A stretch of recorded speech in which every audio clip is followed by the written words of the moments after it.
one thing I'll tell you is that, like, I really like this. I'm at a point now where I actually don't listen to a lot of podcasts anymore. When the podcasting craze was first starting, I was working as an animator, and I would listen to podcasts like 12 hours a day while I would work, and I liked it back then, but of course, like anything, it's scaled.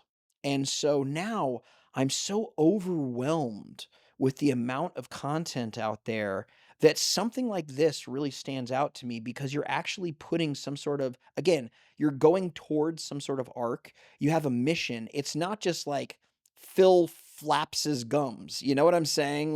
Yeah. I'm kind of sick of that format. Like, I don't give a shit, like, about, like, most podcasts, to be honest with Mhm. you. Yeah, but I really like, again, what you're doing here. I think having that fails element to it and having, like, this arc of you trying to get better, that sets it apart from, whatever Theo Vaughn does on his pod, which I'm sure is his is good, but it still falls into that kind of, like, we're just talking, you know? Yeah. Yeah. I like Thea Von's I podcast. do too. I was actually Think he's a funny watching it guy. before you got here. Oh, yeah. I think he's a funny guy. I think he's a funny guy, and I think this podcast is really good. I just think that, I like it when something like, again, one of my favorite podcasts is Quantum Recast, where it's like a game where basically they go in and they take a movie that's a classic and they recast it for a certain year. So they take The Warriors and they recast it in 1999.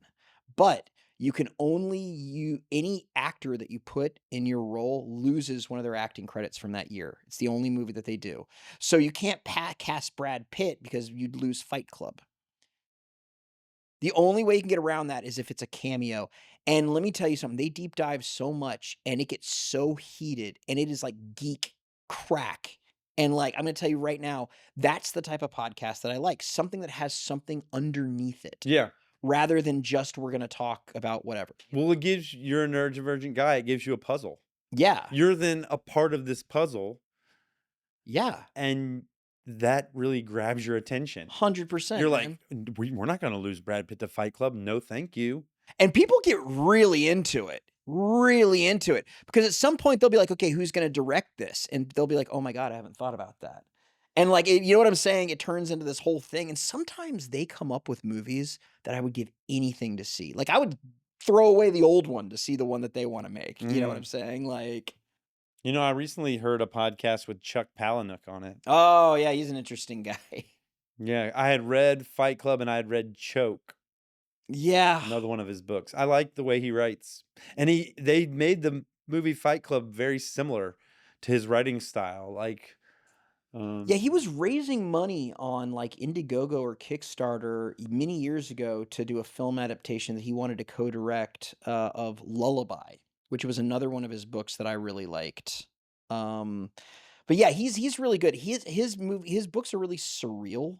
Like in Lullaby, no, in a movie, in one called, I think it was called, Invisible Monsters. Like, there's a whole thing where they travel across the country, and the way that they travel across the country is they sneak onto, like, have you ever seen, like, when you're on the highway, the trucks that are carrying, like, half of a house? yes. So Sneak on the houses. they travel across the country on these traveling houses. And so it's one of these things where it's like little surreal elements like that he loves having in his books, you That'd be know? cool. Just like you're just in there doing house chores. Like you're like Exactly. vacuuming the floor It and was basically, yeah, that's exactly what it going was. through items. It was almost like a floor model of a house that they would be sitting there traveling across the country in. It's crazy.